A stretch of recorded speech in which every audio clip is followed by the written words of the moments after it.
নমস্কার বন্ধুরা, মানসীস কিচেনে আপনাদের সবাইকে স্বাগত। আজ আমি আপনাদের সঙ্গে একটা চাইনিজ রেসিপি শেয়ার করব। আশা করি আজকের রেসিপি আপনাদের ভালো লাগবে। এই রেসিপিটি বানানোর জন্য গ্যাস অন করে একটা কড়াই বসিয়ে দিয়েছি।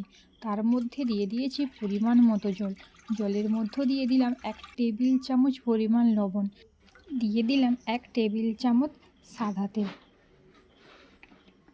জলটা ভালো করে গরম করে তার মধ্যে দিয়ে দিলাম চাউমিনগুলো ভালো করে সেদ্ধ করে তুলে ছাঁকনিতে ছেঁকে রেখে দিলাম। আবারও কড়াই বসিয়ে কড়াইয়ের মধ্যে দিয়ে দিয়েছি 2 টেবিল চামচ পরিমাণ সাদা তেল। তেলটা ভালো করে গরম করে দিয়েছিলাম দুটো ডিমগুলো দেওয়ার পরে দিয়েছিলাম পরিমাণ মতো লবণ ও হলুদ। তারপর নাড়াচাড়া করে আমি ভুজিয়া বানিয়ে নিলাম। রাখা হয়ে গেলে আবার কড়াইটি পরিষ্কার করে বসিয়ে দিয়েছি। কড়াইয়ের মধ্যে দিয়ে দিয়েছি 2 টেবিল চামচ পরিমাণ সাদা তেল। ভালো করে গরম হলে তাতে দিয়ে দিলাম অল্প পরিমাণ কাঁচা লঙ্কা কুচানো, আর দিয়ে দিলাম সামান্য পরিমাণে পেঁয়াজ কুচি। পেঁয়াজ আর লঙ্কা কুচিটাকে অল্প পরিমাণ ভেজে নিলাম। তারপর এর মধ্যে দিলাম গাজরের কুচি ও ক্যাপসিকাম কুচি। সবই আমি আগে থেকে কুচিয়ে রেখেছিলাম। তারপর এর মধ্যে দিয়ে দিয়েছিলাম স্বাদ মতো লবণ, দিয়ে ভালোভাবে 1 মিনিট নাড়াচাড়া করে মিশিয়ে নিলাম। 1 মিনিট নাড়াচাড়া করে সবজিগুলো প্রায় সেদ্ধ হয়ে গেছিলো।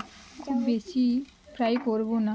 এই পর্যায়ে এর মধ্যে অ্যাড করে দিব সামান্য পরিমাণে লঙ্কা গুঁড়োটি দিয়ে ভালো করে নাড়াচাড়া করে মিশিয়ে নিচ্ছি সমস্ত কিছুর সঙ্গে। মেশানো হয়ে গেলে সেদ্ধ করে থাকা চাউমিনগুলো দিয়ে দিলাম। দেখতেই পাচ্ছেন আমার চাউমিনগুলো খুব ভালো করে সেদ্ধ হয়ে গেছে, একটার থেকে একটা আলাদা হয়ে গেছে।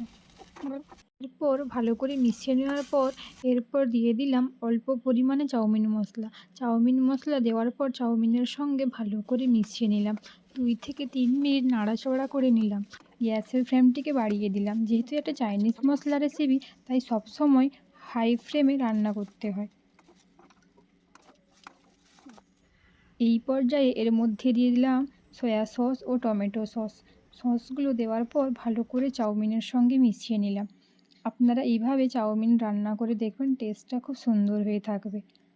চাউমিনগুলো ভালো করে মিশিয়ে নিলাম। বুঝতেই পারবেন না এটা বাড়িতে তৈরি চাউমিন।